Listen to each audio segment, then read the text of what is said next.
No matter if points are gained or points are lost, there will be much to discuss. For analysis regarding tonight's Winnipeg Jets game, here are Dave Manouk, Ezra Ginsburg, and your host, Drew Mandel.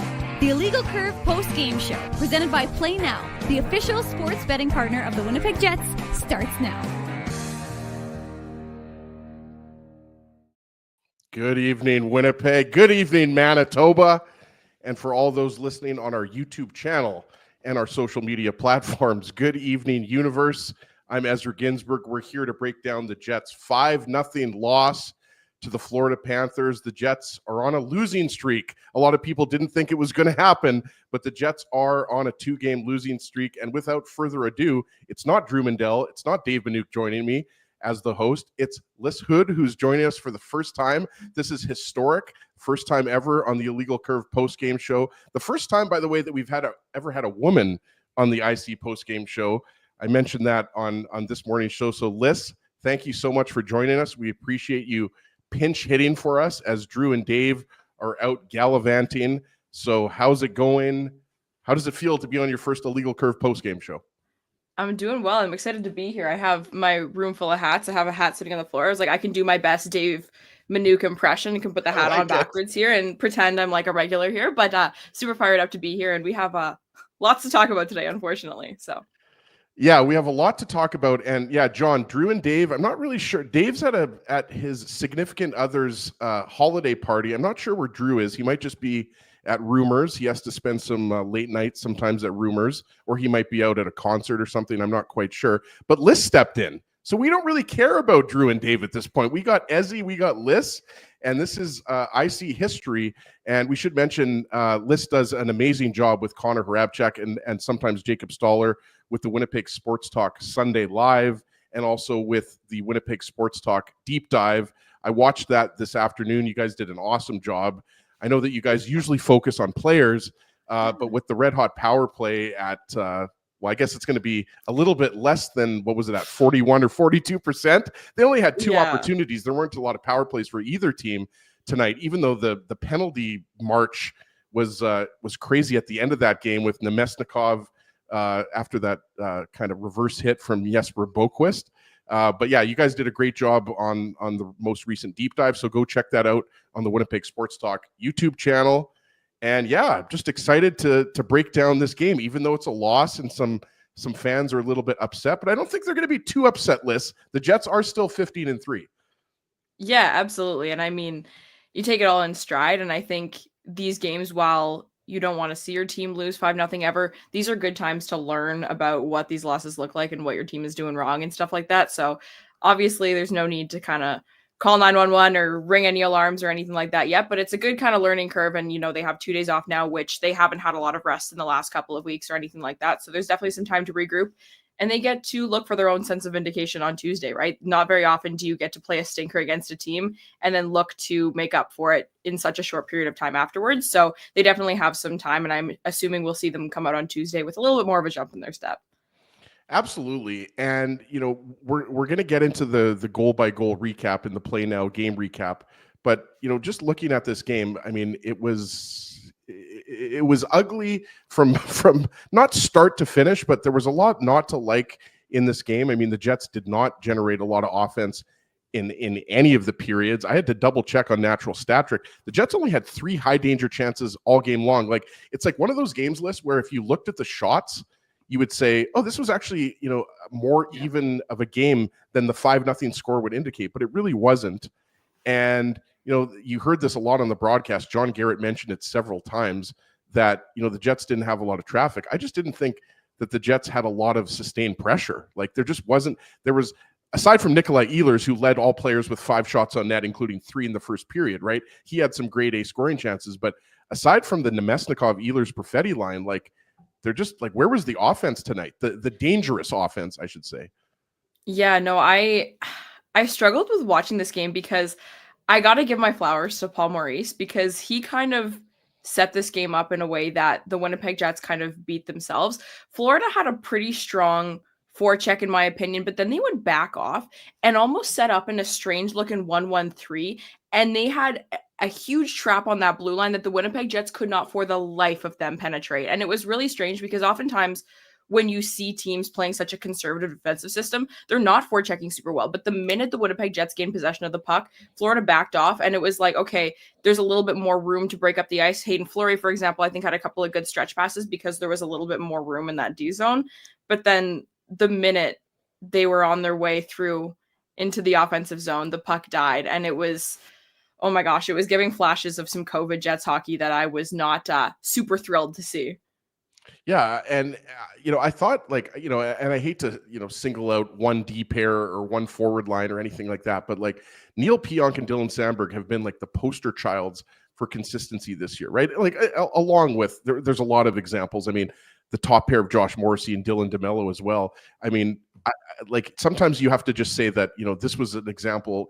If you have forgotten how dominant of a player Alex Barkov is, right? Like that top line with Barkov, Reinhart, and Evan Rodriguez. This game, that line was so good that you barely noticed Matthew Tkachuk out there tonight, right? Like, right? I didn't. Yeah. I can't remember any high quality scoring chance or any shot on net. Even I'd have to check the box score to see if Tkachuk even had a shot on net. But that top Barkov line was so good tonight, and Morrissey and DeMello had a lot of problems with them. I thought Sandberg and Pionk.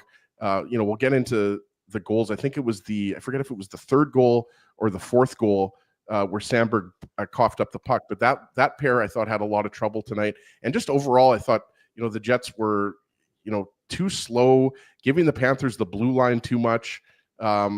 Just not as sharp as we've become accustomed to seeing this team, right?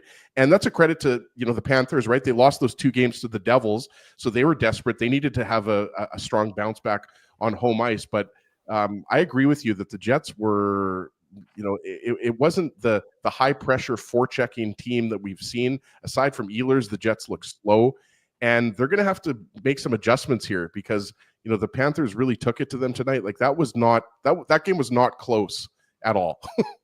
No, and I think sometimes when I'm doing, whether it's like a post-game show and wanting to talk about specific things or wanting to diagnose what's wrong with a team or something, you want to go like so specific and, use technical terms sometimes. But like you said, the Jets were slow in this game. Like the 50-50 puck battle was non-existent. There were a couple times that even, Rasmus Kapari, for example, I thought had a bit of a rougher looking game. And usually he's the type of guy, him and Morgan Barron both in particular, are so good at jumping on those. A couple of comments I saw people mention that the forecheck was basically non-existent tonight. The Winnipeg Jets almost looked like they weren't even trying on a couple of those pucks. And I would never say that about a professional hockey team, but it was not their best in terms of jumping on those chaotic chances by any means. And shout out to Avery. Obviously, we know that Avery's here for Liz because she's asking who's here for Liz Hood. So obviously, is it Hood or Hood? I want to make sure I'm pronouncing it right.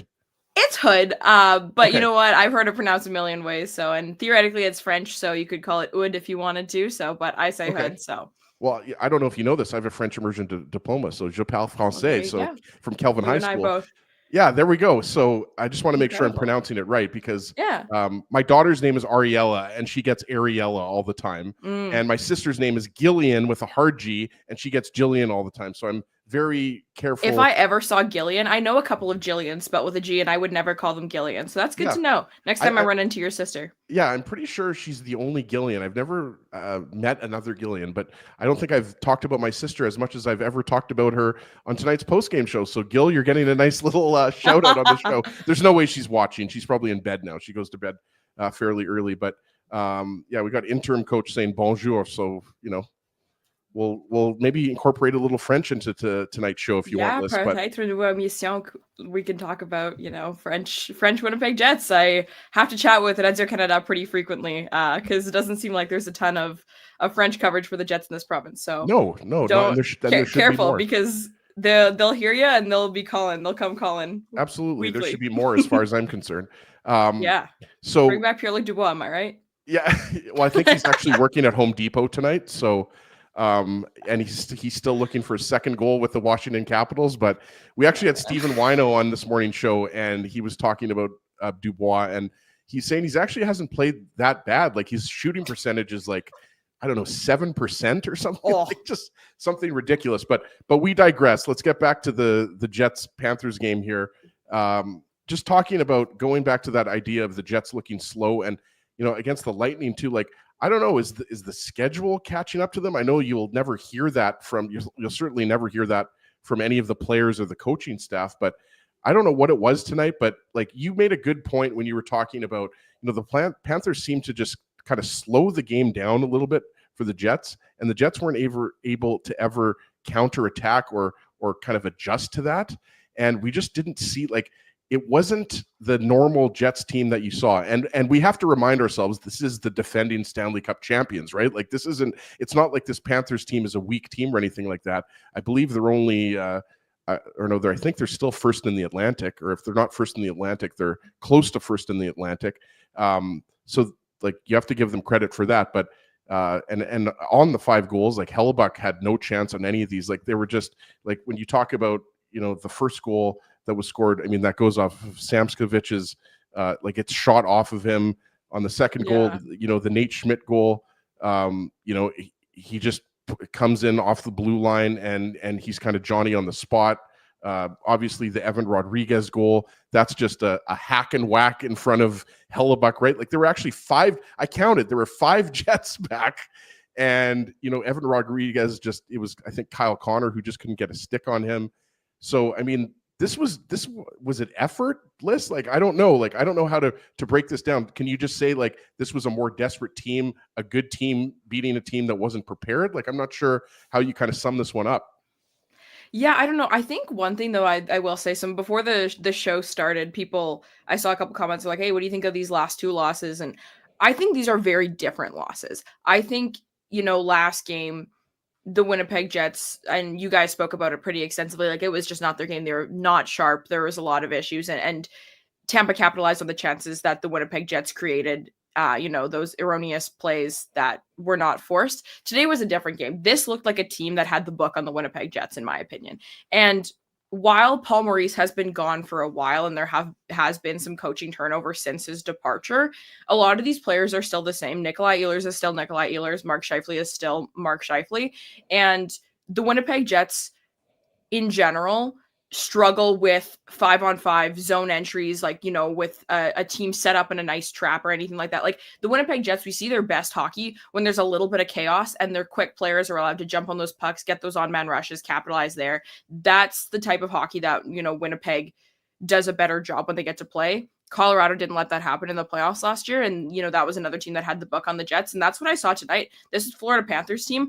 I don't watch enough Florida Panthers to know how they play every single game, but I would venture to say the whole concept of the 1-1-3 that I mentioned earlier, like, it's very, very rare. I haven't seen a lot of that this year. I haven't seen a lot of it ever. And it's not a full system. They did have some forechecking guys up there, but the 3 guys at the back with no reinforcement defensemen behind them made it look like they just knew that trap was going to be that effective. And that if there was the off chance that some guy bleeds through, that Sergei Bobrovsky can take a perimeter shot and all will be well. This looked like a hockey team that knew exactly who their opponent was tonight. And, credit to the Florida Panthers fans that were in the arena tonight that started the overrated chant. They made the Winnipeg Jets look that way. Yeah, there was also did you also hear there was the whistling in the like, throughout the game? There was somebody whistling, like, it was loud whistling throughout the third period. Maybe some people in the chat will back me up. Maybe I was hearing things. Maybe I was hallucinating, Liz. But I think, going back to what you said about 1-1-3, not to be confused with today in your deep dive when you were talking about the power play, the 1-3-1. For those who we don't want to get too technical here, but basically what you're talking about is you've got 2 forwards layered, and then you've got your 2 defensemen, and then a forward's kind of, without getting too into it, you've basically got kind of like it's more of kind of like a passive back check, or just like you said, a trap, like, kind of like a trap is the best way to kind of describe it. And to your point, that's a good way of slowing a fast team down, and also kind of making it really hard to get anything generated through the neutral zone, right? And you're absolutely right. Like, and the Jets didn't have a lot going on in terms of extended zone time. So what was happening was then the Florida Panthers would come right back. It was easy for them to gain the zone, not necessarily with speed, because it looked easy at times for the Panthers to gain the zone. And this ended up being a game where there was a lot of traffic and just point shots. And, we talked about it on the 3rd goal. I think that was the 3rd goal by Evan Rodriguez. Like, that was literally just, Ekblad taking a point shot, and you had Barkov and Rodriguez in front of Hellebuck there, just whacking away with Morrissey and DeMello and Connor. It was the Scheifele line that was out there. So yeah, this was not the type of game that we've become accustomed to. And I know a lot of people are talking about, the Jets aren't physical enough, or, they're too small or anything like that. Like, I mean, I think, look, it's different when you're talking about the Jets versus the entire league, vis-a-vis, the Jets versus the Florida Panthers, because a lot of teams haven't matched up well against the Florida Panthers, right? Like, they've kind of got it all. They've got the tenacity and the size, and they've also got a lot of skill and speed, right? Like, to me, like a guy that kind of, exemplifies the Panthers that nobody talks about, because obviously it's Barkov and Tkachuk and Reinhart and Verhaeghe that people talk about a lot. But like a guy like Anton Lundell, like, he was very noticeable, right? Like, taking a couple spots after Cole Perfetti in the 2020 draft. Like, Anton Lundell's a heck of a hockey player. Like, he's not a superstar. He's like a 35, 40 point guy, but he's just a good third line guy and does his job. And I think sometimes you have to just say that the Panthers were the hungrier team. Like, that's literally kind of what I saw tonight. And the Jets just weren't sharp, like in a lot of different areas. Yeah, no, I absolutely agree. And it's kind of, like I was thinking before this game even started, right? Obviously the loss last game. And I was kind of wondering, it was like, at what point, because there's so much, it would take a very long losing streak for the Winnipeg Jets to, sink down to the level of concern record wise. But at what point, because, 2 games in a row is, when you lose 2 consecutive games, you want to look and kind of see what went wrong and everything. But then a lot of people can take a step back, us included, and be like, well, they're still 15-3, and it's at what point is the record, like, I don't think this Winnipeg Jets team is lucky in any capacity. I do think they have a lot of really, really skilled players. And, you've talked about it extensively. So have I, about why we think this team is very strong. But the record aside, like, these 2 games were 2 poor performances from the Winnipeg Jets, to put it frankly. Like, that's just what we saw. And while that's not necessarily reason for concern, I'm not one of those people sitting there screaming about how poor they are in the playoffs, or how small they are, that they're too soft or anything like that. That's not how I roll, and that's not how I see it. No. But it is important to look at what did go wrong and kind of discuss what was in the Jets' control to manage that, and also how agile they can be to adjust when they inevitably face good teams, because there are 31 good hockey teams in the NHL on any given night.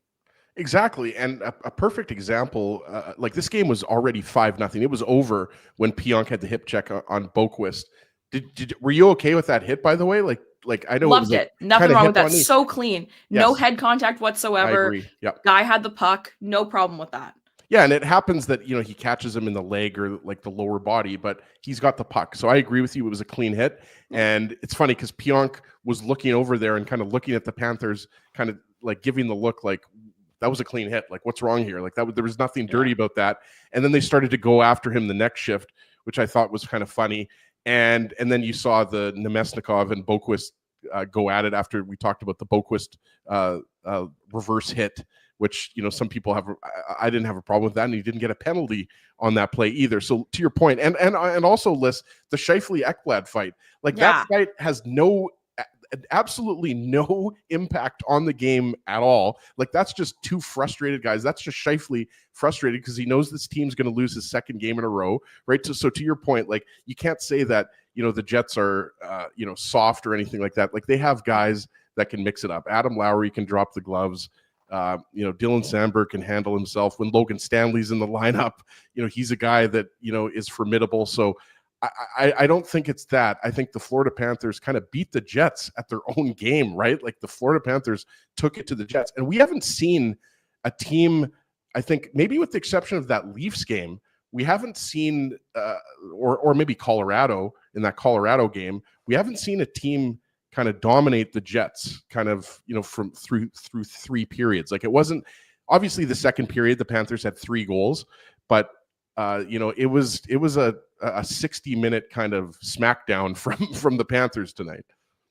Yeah, no, for sure. I'm curious to hear. I'm just scrolling through the chat right now to see the reaction to the reverse hit and whatnot, because I don't think it's necessarily like, it's not dirty, it's whatever, but by the definition of interference, he hit the guy who doesn't have the puck. Like, I Sure. don't understand how that's allowed. Like, it's not, again, I'm not sitting here like, old man screams at cloud about it or anything like that. But it's like, I just don't really understand how reverse hits are allowed, because they're kind of dangerous if they're gone about the wrong way. And you can't hit guys who don't have the puck. So how is that allowed? It's true. Well, and it's funny because John Garrett on the broadcast, I'm sure you heard it, he thought that Boquist was getting a penalty. Nemesnikov, obviously his night was over.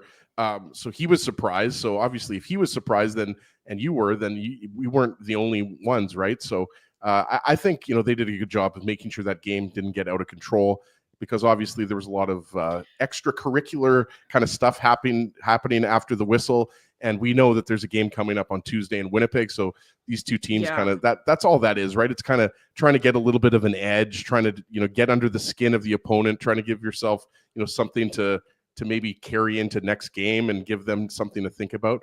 Well, another takeaway from that, though, is that the Winnipeg Jets, another thing that I want to give them their flowers for this year is how disciplined they've been, right? We've talked about that. And like last game, the Mikey Esamont, Nino Niederreiter thing, Right. It was kind of a good example of that, right? Where the Winnipeg Jets are able to kind of get under player skins. And, while I think they do have a lot of physical aggression, they don't take it too far and, shoot themselves in the foot too often by going to the box. This was probably one of the higher penalized Winnipeg Jets games that we've seen in a little while, where, the Kapari cross check and, like a couple things like that, where you could tell this Florida Panthers team was getting under their skin a little bit. And usually a huge asset of the Winnipeg Jets is how disciplined of hockey they play. I don't think either team was super disciplined tonight. The refs kind of did let them play a little bit. And there were some moments, especially near the end of the game, but it's one of those things that it happened. Pay attention to what happened. Look at what you did. Look at what happened. I'm not saying, they should be screaming their heads off and crying and saying how awful they did, but just take a look at what happens when you see the frustration kind of go up a little bit. You're a team that's been doing super well and you're facing some adversity for, quite frankly, what I consider to be the first time this season. Just keep an eye on it, Sure, I hear you. Okay, Liz, without further ado, we got 5 goals to talk about, none from the Winnipeg Jets, but we're going to get into it right now in the Play Now game recap. The Play Now game recap. Okay, let's get into this goal. As far as I'm concerned, Maki Samoskevich, I might be mispronouncing his name, has to be one of the best names. His I guess real name is Matthew. Maki is a nickname similar to Ezzy, I guess. But it's Matthew Maki Samoskevich. It could be Samskevich. I'm going to say Samskevich. I'm going to go with Samskevich here. Sure. But I like it. In this particular goal, this was again talking about kind of the no call on the reverse hit by Jesper Boquist on Vladislav Nemesnikov. I don't know if you noticed this, but what starts this off is like there's a little bit of a pitchfork from Samskevich on Josh Morrissey, and that kind of makes him fall because it's a bit of a broken play. Right. And absolutely it is. Yeah. Yeah. It's not like this is like a perfectly, zone entry with speed and there's like a tic-tac-toe passing play or anything like that. It's just kind of a broken play. And it's a nice pass from Thomas Nosek after Samskevich kind of pitchforks Josh Morrissey and he falls down here. He makes a nice little pass to AJ Greer, who gets it over to Gustav Forsling. And Dylan DeMello gets a piece of it, and it ends up going off of Samskevich's body. So this wasn't a very pretty goal. It was kind of a broken play, but it was kind of a sign of things to come because not a lot of pretty goals tonight. There were a lot of kind of just like hardworking, go to the net type of pucks going off of backsides type of game. Yeah, no, for sure. This one was, again, hockey is won and lost in chaos. If anyone's ever listened to me speak, I say that way too often. And this you got to trademark that list. Where is it a saying? I don't know. I've turned it into one if it's not. But this is an example, right? Like you said, Morrissey is out of position, pinches on that puck, is dealing with his own thing up there, which is fine. Morgan Barron is my question mark on this goal, right? Where is he? I feel like he misreads where that puck is going because all of the forwards are on the same side of the ice when that flying forward comes through. I guess I'm not even going to say his name, Mackie, because I'm not going to pronounce it as well as Samskevich. right now. We're going with Samskevich. Samskevich, yeah, he's coming in on the wing there, and there's no one covering that flying player. And the Florida Panthers had possession for long enough that one of the Winnipeg Jets forwards should have jumped back on that and helped cover that in Morrissey's absence. So again, just one of those kind of chaotic goals that, tough on Hellebuck. You're not expecting a puck to go off of a guy's shoulder or anything like that, but this is the kind of play I would show to the girls that I coach and say, this is why you go to the net, right? That's always what it is. Well, you got to give a shout out to the team that you coach, Liz, right now. I didn't know that you coach hockey. I work at They're Hockey Manitoba, so thank you under for being a coach. my regime. So yeah. What team are you coaching? What level?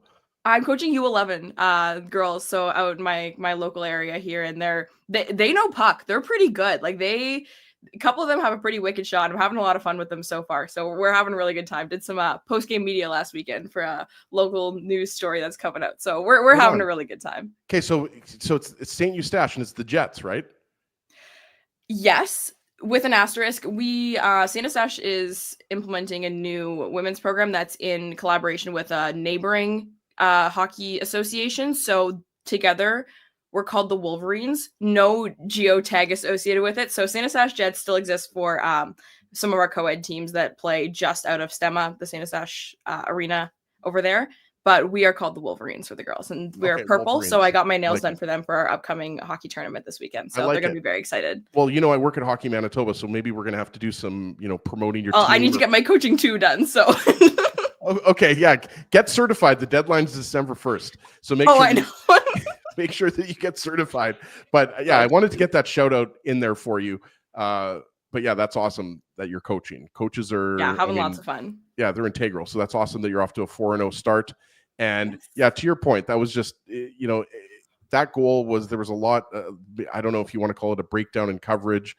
I did think Samskovich got away with one there by kind of taking the feet under from Josh Morrissey. But like you said, the fourth line was out there. Morgan Barron was a little bit out of position. So the Jets are down 1-0. And, it's late in the first period and the Panthers had a lot of pressure. And you kind of, thought that the Panthers were going to eventually score after Sam Reinhart had a good chance. I made a note here. And also, Ehlers, want to mention his 3 shots. We talked about that a little bit earlier at the beginning of the show, but Ehlers had 3 shots in that first period. Because, Liz, we have no Jets goals to talk about, that's why you take notes and you have something to, give Jets fans some positivity here. But Ehlers had that wraparound chance. And then I made a note here that Cole Perfetti had a nice pass from behind the net to Ehlers, and he had a good scoring chance on Sergei Bobrovsky. That was right after Samskovich had the first goal. So even though the Jets didn't score any goals in this game or in the first period, I wanted to mention that Ehlers, Perfetti, and Nemesnikov, they looked good. They were generating offense. Unfortunately, it didn't result in any goals, but I think you'd agree that line was noticeable and oh yeah, probably. I don't know if you have your natural stat trick still pulled up. I don't have mine open. Did they give up any shots tonight? I don't know if there had any shots against that line. I'd have to hold on. Give me a second. Maybe I'm more of a money puck guy, so I don't know how natural stat trick works if they show that or not. But yeah, I'm not quite sure how to look that up. But I wouldn't be surprised if it was a few shots. Like I think you would agree that the shot share was definitely in that line's favor tonight. Yeah, it was definitely a bit of a Corsi Merchant kind of game for them, though. Like they had a couple of Nikolai Ehlers slap shots that looked pretty good and everything, and a couple of really nice Cole Perfetti passes that I noticed he had a couple of really, really awesome ones, but perimeter shots and, kind of carrying the puck around in the zone a bit. It was good, but Nikolai Ehlers was the most exciting player on the ice by far for the Winnipeg Jets. Sign him to 8 years, $8 million or $8.5 million now. We're not going to get into that. That's more of maybe when we have you on the Saturday morning show, we can get into that. But how many hours do you have? Yeah, exactly. No kidding. The way he's playing this year, yes, it's a contract year, but it should be his next contract should be with the Jets. I don't understand how you're going to let a guy like that go. I realize that Gabe Vilardi's due for a raise and Neil Pionk and everything like that. There's other guys, but the salary cap is going out. So Jets, just figure it out. Listen, I want Ehlers to be re-signed. So Chevy, Larry Simmons, figure it out. But let's get into the second goal here. This is obviously the Nate Schmidt goal. And Liz, unfortunately, because we don't have any Jet goals, we're going to have to make this our the Seagram shot of the game. The Seagram shot of the game is obviously brought to you by Seagram's. We got the Grey Cup, the Blue Bombers in the Grey Cup for the 5th year in a row. So make sure you visit your local liquor mart and pick up some Seagram's products. I recommend Fireball. It's what I drink every single day of the week. I wake up and I drink it. Obviously, I'm joking, but make sure you drink responsibly. Enjoy the Grey Cup. Maybe we'll touch on that a little bit later in the show. But yeah, Seagram's shot of the game. We're going to give it to Nate Schmidt here because there weren't any Jets goals as we already discussed. I mean, Liz, I'll let you kind of jump in here and break this goal down, but Sam Bennett starts this play off in his own zone, goes end to end. You've got Kyle Connor with the flyby. Gabe Vilardi's kind of, and I realized this was towards the end of a shift. Fine. But like Sam Bennett, just like he was noticeable again tonight too. And he goes end to end and obviously puts the backhand on Connor Hellebuck, and Nate Schmidt jumps up into the play. And, you know, this was just, I don't know what else to say aside from Sam Bennett. There needed to be a body on him. Somebody needed to slow him down in that neutral zone. Yeah, absolutely. And I think this is the perfect shift that, you know, I would keep in my portfolio if I ever had to go back to the Connor Scheifele-Vilardi line argument where, you know, the Scott Arniel justification at the beginning of the season in training camp and everything was that this puck is extremely difficult to get the puck away from. Understood. Agreed. But look what happens when they do, right? This is a brutal shift end by Gabe Vilardi, and I'm not going to sugarcoat it. Like, he coasts all the way back on that player that could have been his. Yes, I think Neil Pionk does kind of misjudge where Nate Schmidt is on this goal a little bit. If you'll recall, he kind of pounds that rebound back. Yep. Granted, Pionk's probably not used to Connor Hellebuck giving up that rebound. That's typically a puck that Connor Hellebuck would swallow, but, you know, this is hockey. Rebounds happen. They should happen. It's pretty typical goaltending. So I think Neil Pionk was a little bit off on that one, but Gabe Vilardi is the player that I want to call out on this specific goal. No, you're 100% right. And even though it's towards the end of a shift, like he has multiple opportunities to at least put a somewhat of an effort into this. And, you know, Neil Pionk, like you said, you know, it's a bad rebound by Hellebuck, and Neil Pionk gets spun around and he doesn't kind of check his man. And Nate Schmidt, you know, obviously, you know, makes the good decision to follow up the play here and jump in from the blue line. But yeah, it was a weak back check. And like we said, like a flyby by Kyle Connor, just like this goal, I think kind of summed up the game in a way. It kind of illustrated, you know, what was wrong with the Jets, like just not the attention to detail, not, you know, that tight, you know, defensive coverage that we're used to, like the back pressure and everything like that. Like, it's like Sam Bennett is a great hockey player. It's not like this is Sam Bennett's first rodeo. He's been in the NHL for a long time now. He's a Stanley Cup winner, like a lot of guys on the Panthers. And it was kind of like, why are you just watching him go end to end? And we saw that in the third period, remember? When Bennett absolutely posterized Neil Pionk. And again, I think Pionk has had a great year. He's top 5 in defenseman scoring right now. I just didn't think he had a sharp game overall. Yeah, no, not his best, right? And we saw that in the Toronto game as well. Just not the best showing from him and his partner. It happens, but, you know, like you said, you can't pretend that this Neil Pionk that we've seen in the first 17 or whatever games of this season so far is the same Neil Pionk that we saw last season or the season before. Like, he definitely is playing better hockey, and that makes me very happy because I want this guy to succeed. And yeah, just not his best moment on that goal. It is what it is. I agree with you 100%, Liz. I think, you know, he's not going to make Team USA, but I think he's actually on the radar for Team USA. Has to be at this point. Yeah, exactly. Yeah, well, for sure. It's the kind of thing where there are so many players that have better legacies and better longer samples, but Four Nations Face-Off is a brief tournament in the middle of the season. You ride what's hot, right? When you're making that roster, you play good guys, and you have to be looking at them in some capacity right now. Just like I think Team Canada might be looking at like a guy like Dylan Strome. Sorry to kind of go off tangent, but I think you're absolutely right. Like when you have or Sam Reinhart, like how many people thought Sam Reinhart would be on Team Canada's radar a couple of years ago, right? I guess the Four Nations tournament hasn't been, we didn't know about it for a couple of years, but you know what I'm saying? Sam Reinhart, I mean, he's gone from like a 30 goal scorer to a however many he had last year, 55 or however many goals. He had over 50 goals last year, right? So I agree with you. Like that's just unacceptable back checking from the Jets top line. let's get into the third goal here. This was possibly even uglier than the Nate Schmidt goal, and that's Evan Rodriguez's goal that makes it 3-0. This is and we kind of talked about it, and I made a note here. There was a turnover by Kyle Connor. He failed to clear the zone on this particular play, and the puck gets back to Aaron Ekblad. It's the Jets' top line out there again, and you've got 5 Jets back. 5 Jets are back there. I'm watching the replay right now. Alexander Barkov, he gets a shot at it. Evan Rodriguez gets a shot at it. And there's just you could say that the Jet and Scheifele's there and he just doesn't get a body or whatever you want to call it, positioning on Rodriguez. And, this kind of goes back to what we were talking about before. Playoff hockey, you always hear about that. The Jets, that's the reason why the Jets don't have success, because they're not physical or, they're not tough enough on pucks. Yeah, that is the case, I guess, if you want to simplify it down to that. But on this particular case, this is just an ugly goal with just there's no reason why the Panthers should score a goal when you have 5 guys back defending and it's 2-on-5, right?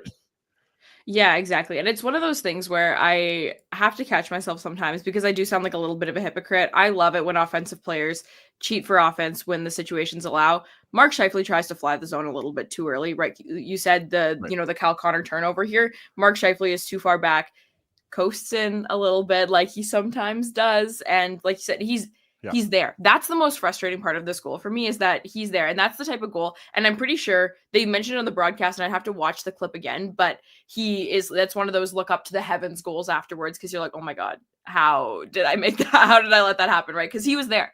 He came back, he made it back. It's Evan Rodriguez. He's there in front of the net, and that stick wide open. So bit of a tougher look for that line again. There was, near the end, you can see Kyle Connor doing a little bit of a fencing move, kind of swinging the stick a little bit too casually for my taste. And it's just one of those examples where you got to get that puck out. I don't care if it's a broken record, but when you have a little bit of a chance there to pop that thing out, even if it's a little bit less controlled than you might like, when the alternative is this Florida Panthers team that can collapse on pucks like this, getting another chance, you can't let them do that because they're creating enough on their own. You don't need to be giving them more. And I apologize, Liz. That was not a shorthanded goal. I was getting ahead of myself. That was the 4th goal. That was a 5-on-5 goal that Evan Rodriguez scored there. But yeah, it's just, you're right. Scheifele flies out, and then he has the opportunity to get some body positioning or get a stick or something. And that's got to be a frustrating goal for the team. And to me, like, a lot of people were pointing to the Barkov goal that we're going to get into next as kind of the goal that really sealed the deal. But it was almost this one for me, because this was just outworking your opponent. And sometimes, like, you coach hockey, and sometimes, you can point to, your team is just more skilled than the opposition.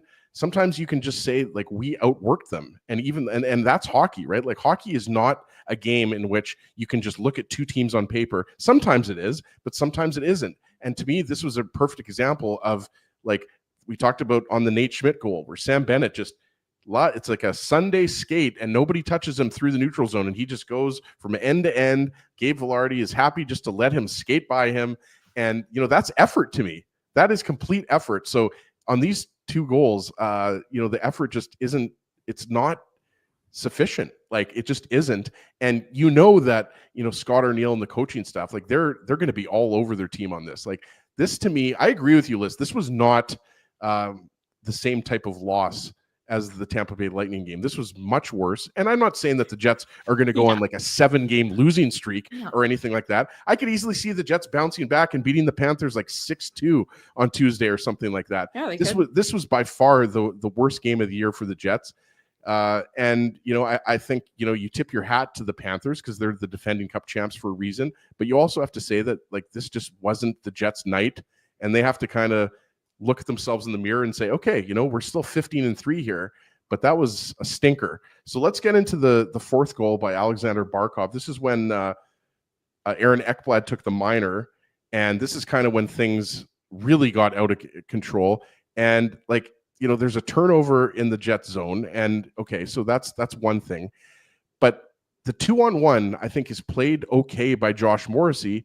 But what happens is Sam Reinhart hits the crossbar, and then Josh Morrissey kind of just like he gets stunned, and it's easy for me to say that, right? Like watching the game at home, but it was kind of just a weird case where, you know, Morrissey was there, similar to the way Scheifele was there on Rodriguez, and he just doesn't tie him up. So obviously Barkov, you know, does a great job of passing it over and jumping on the rebound. But again, like, can we just say like it was one step behind, right? Like it was just all of these goals, one step behind, right?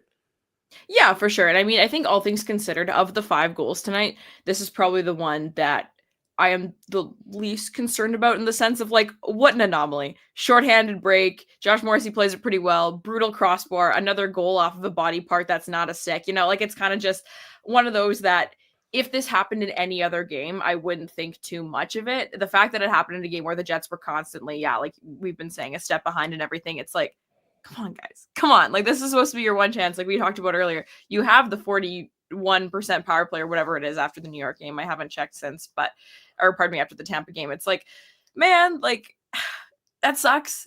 But you know, when I look at goals and when they happen and stuff like that, I always try and think about them in the sense of how likely is this situation to be replicated, and will you manage it better when that situation arises? The replicability, if that's a word, of this goal is extremely low. It happens. It's a word now. But it is a word now. I've decided. Yeah, no, exactly. But not their best. But yeah, it's one of those things where you're not in the right mindset when you're on the power play to be when you think about the defense on the power play, you're thinking about, you know, going back and getting that puck, kind of managing the breakout passes and stuff like that. This was legitimate defense that they had to play, and I don't think any of their brains were as sharp as they should have been tonight. And I think in that particular situation, when they were all kind of focused in and locked in on offense, it just not a pretty look, but life goes on, the world keeps spinning kind of thing. Absolutely. And just an update from Joe from Winnipeg. He's watching the Moose game for us. Moose leading 4-2 on a Dominic Toninato breakaway. Hey. So the Jets might have lost tonight, but the Moose are up 4-2. They're playing I believe they're playing the Chicago Wolves tonight, if I'm not mistaken. I think so. Yeah, so good to see the local AHL club winning. So we've got one more goal to talk about here, and that is the Panthers' 5th goal, and it is, look who it is. It's our old friend Dmitry Kulikov, who used to play defense for the Winnipeg Jets. And Dmitry, speaking of goals that aren't that great, Dmitry Kulikov scores here. And again, it's just, you know, him coming in off of the blue line, the Panthers putting the puck on the net, and Dmitry Kulikov kind of cleans up the garbage, and it goes off of his body. Alexander Barkov picks up another point. What did you see on this goal? Because obviously this game was well out of hand at that point. Well, exactly, and couldn't say that loud enough. It was kind of a lost cause at this point, but really good job by Dmitry Kulikov to see the open ice on that 4-on-4, right? Like, I think the 4-on-4 is a situation where you can really read into, everyone can groan people's hockey sense, right? When you're watching how they manage these types of situations, and Dmitry Kulikov comes in and manages this pretty well. I feel like Lowry looked a scooch bit confused off in this situation. Like, it wasn't, again, anybody's best. Both him and Cal Connor out there. And I think when those players are defending, whether it's a penalty kill or a 4-on-4, Adam Lowry, in my opinion, likely has to think a little bit more defensively than, sure. You know, he always thinks that way. But, you know, when you're out with Cal Connor in a situation like this, you're like, hey, buddy, you can jump on these. I'll hang back. He does hang back, and he does a fine job. But it's the Jets, I think, kind of already lost this one, and he's back. But it's one of those situations where when a guy's frustrated, sometimes you move away a little bit from the technique and whatnot. You don't lift the stick nice and gracefully. You kind of give him a shove, and, you know, giving him the shove left his stick wide open, kind of similarly to the goal that Scheifele let happen with Evan Rodriguez. It was just one of those.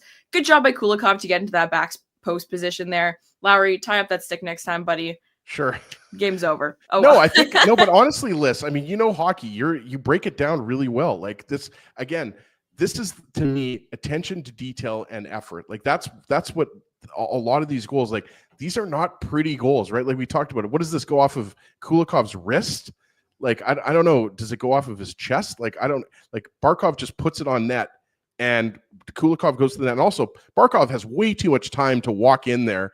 And like you said, you know, if Lowry gets a little bit more on him, gets a stick on him, ties the stick up, gets a little bit better body positioning, it most likely hits him and goes into the corner, right?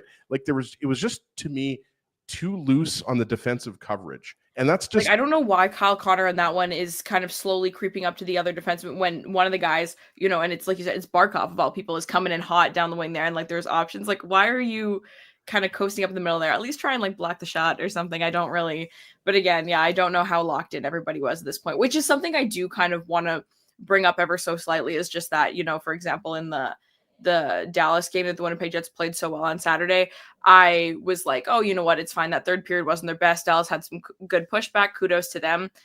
Did not see the reciprocal of that in tonight's game when the Winnipeg Jets were the team down. Florida kept their foot on the gas, and the Winnipeg Jets just seemed to get frustrated as opposed to get fired up, which is not super encouraging to me. So these last 2 goals in particular are kind of a symptom of that.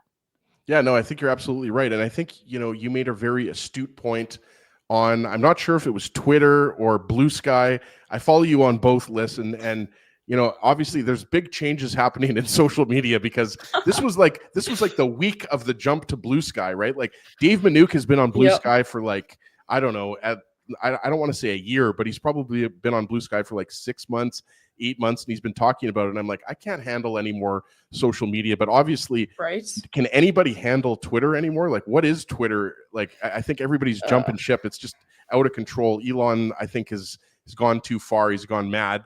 But obviously, the comment I'm talking about is when you talked about the mental toughness, right? After the Tampa Bay loss, you said that, with the Jets, we've seen the skill, the power play. Everybody knows what they can do, but it was just, we wanted to see how mentally tough they were. And I think, you could just take that tweet list and kind of copy and paste it and apply it to the game on Tuesday, right? Because we're going to have to see how the Jets bounce back. This is the first adversity that they've had all year long, right? With these 2 losses.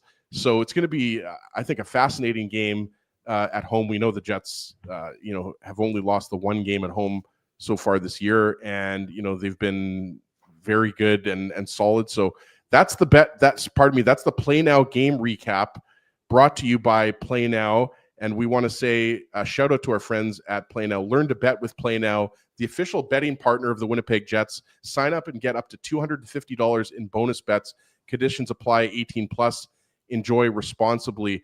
We're going to head to break here. We're going to pay some bills, and we're going to come back, get final thoughts. We'll maybe touch on the Grey Cup a little bit, give our predictions. Obviously, we're both going with the Bombers, but just hang tight, lists, and we're going to head to break and stick with us. We'll be right back. We want to thank you for not betting with Play Now and choosing our illegal gambling site instead. Because we couldn't afford things like this without your money. So much of your money. Now you might have questions like, do our profits benefit your community? No. Or bet with Play Now, Manitoba's local legal and secure gambling site. Dining, entertainment, parking, and convenience, all in one spot.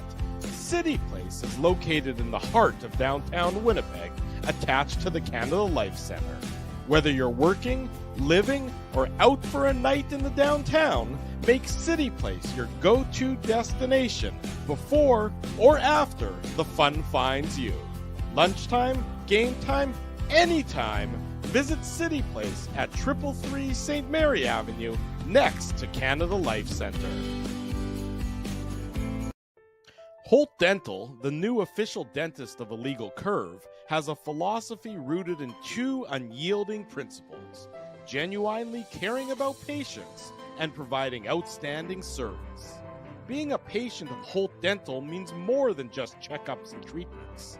It's taking the time to listen and talk to each patient so they can achieve the best long-term health, functionality, and aesthetics for their teeth, mouth, and gums. Conveniently located at Grant Park Festival on Taylor Avenue, Holt Dental is dentistry of the highest quality in a comfortable and relaxed environment. For more information, visit holtdental.ca. Oh, and there's plenty of free parking at the front door, too.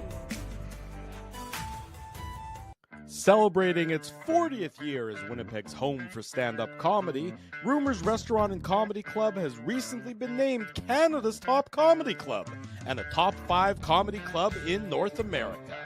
From birthday parties to date nights to fundraisers and everything in between, Rumors is your destination for the best and most affordable live entertainment Winnipeg has to offer.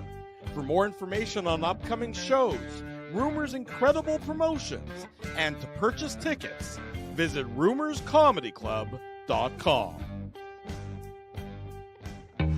So you're a pizza person, you married a wing person, but somehow your kids are salad people. You can't pick your fam, but you can pick your BP meal deal, starting from $18.99 for takeout or delivery at bostonpizza.com.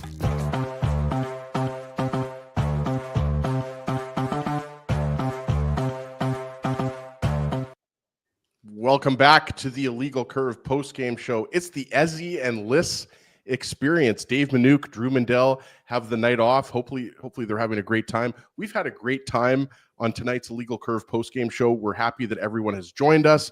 Obviously, not the result Jets fans wanted. 5-0.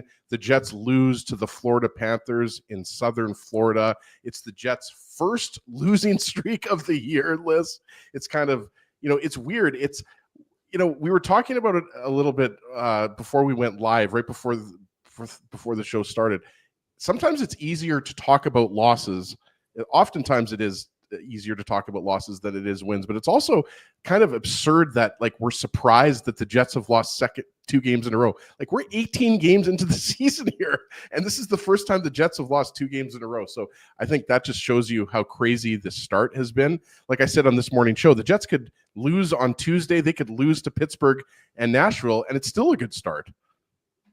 Yeah, absolutely. And I think, I'm sure everyone and their mother has talked about this when talking about the Jets' success this year compared to other winning streaks we've seen from them that have looked similar in the past, is that, when I think of the Winnipeg Jets and kind of the 3 areas for any hockey team, frankly, that, win or lose championships, seasons, what makes a good team, it's, the skill and the personnel, the mental toughness that we talked about, and then also the agility and decision-making, right? So when things go wrong, how do they adapt? How do they kind of manage that situation? Just kind of came up with that 3-pronged approach right now. I'm going to have to refine that a little bit.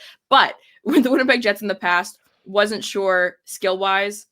I believe they have the skill this time. I believe they have the personnel this time.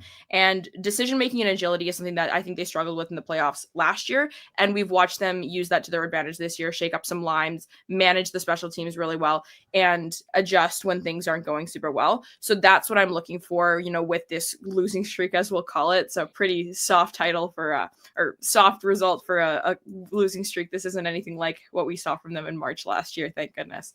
But it'll be interesting to see if that agility and that decision making to kind of adapt to these situations that they find themselves in where they are not the dominant team kind of lead to that success that I know they're looking for. And if they have, like we said, the mental toughness to kind of deal with that, that's a lot more speculative. We don't really know what's going on in these players' heads. We don't know the conversations that are going on behind closed doors, but we can watch in real time what happens in the game and how they adjust to the adversity that comes their way.